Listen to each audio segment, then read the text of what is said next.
So I'm going to be working with new employee I-9 forms, and we're going to assume that our employee has already completed section 1, so we go to complete section 2.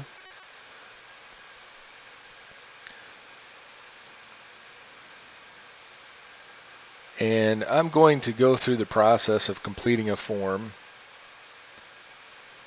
find one with a status that has a red X, and click the complete icon. And first off, I'm going to come to list A. These options are in the list A field, and naturally, if this is a document that your new applicant brings you, you do not have to complete list B or C. But the critical part is whatever you choose is that the issuing authority of that document is written on the document. So you need to be very specific as far as what that document is. And I'll give you an example. List B is probably the most common, and many of your applicants will bring you, say, a driver's license. When you choose driver's license and you come down to the issuing authority, every state has its own description of issuing authority for that document.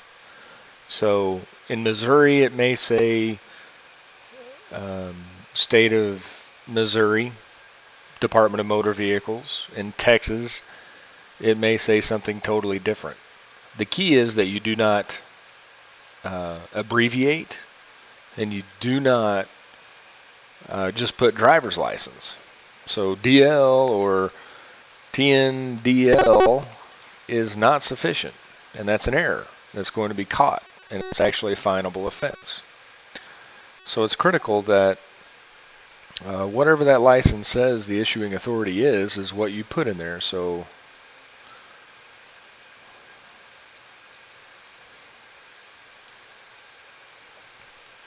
I'm going to put Missouri Department of Motor Vehicles. And then, of course, the driver's license number, you want to make sure that that is absolutely correct because it's going to be compared at E-Verify. And the expiration date, I recommend using the full date. Rather than an abbreviated date that says something like, 7/15/13, I would use the entire date in there. And then under list C, let's say, for example, you use a Social Security card. Always remember, you're not allowed to ask specifically for these documents. You just have to tell your applicant that they need to bring a document from either list A or they need to bring a document from list B and C each to their first day of work. Now, since I've chosen Social Security card, guess what? Social Security card is not acceptable. This is an improper issuing authority. That's not the authority that's issued a Social Security card. The proper authority may change card to card. They change this document up once in a while just because they want to make sure that people are checking them. So that's why they're going to be different from card to card. So you have to look right behind the seal and make sure that you have the correct document. And I'm going to show you this one right here of kind of a fictitious card, but if you can see that, it says Department of Health and Human Services, USA. Well, there may be 5 or 6 different seals on different cards, so you always want to be sure and check that specifically. If you get it wrong, you'll have to correct it. And then, of course, the document number.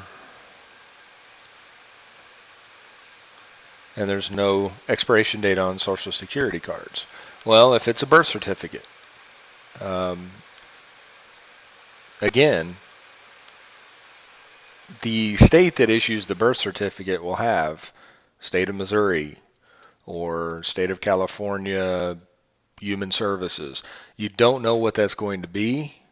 Again, they change those often, so you have to be sure that you check what the issuing authority is on the document. This is simply Homeland Security's way of verifying to make sure that you're doing what you're supposed to be doing, which is examining these documents personally and accurately. Next in the date field, you want to make sure that you have the month, day, and year, and don't use hyphens or dashes. So this is the date that you've examined the documents. Don't use a dash. Use, just like it shows here, a /. So the dash is incorrect. / is correct. Now we've got a correct date in there. Signature of the authorized representative.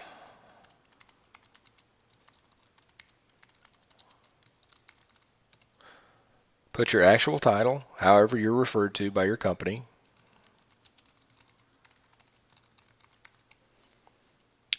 The organization name. And then under business address, never use a P.O. box. And it's always the location at which you have examined this document.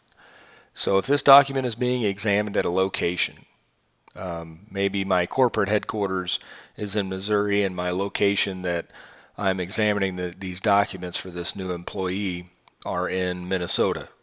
Well, I use the Minnesota location for this field right here.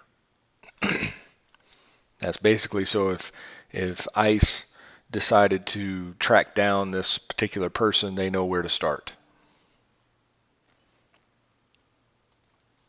The date field will automatically populate. And then once you agree to the terms and conditions of the e-signature, the date here will populate. You click confirm order and you're ready to complete the document. If you have any questions, please contact us directly at HireWell Now at 866-717-9808 or shoot us an email at contact@hirewellnow.com. Thanks and have a great day.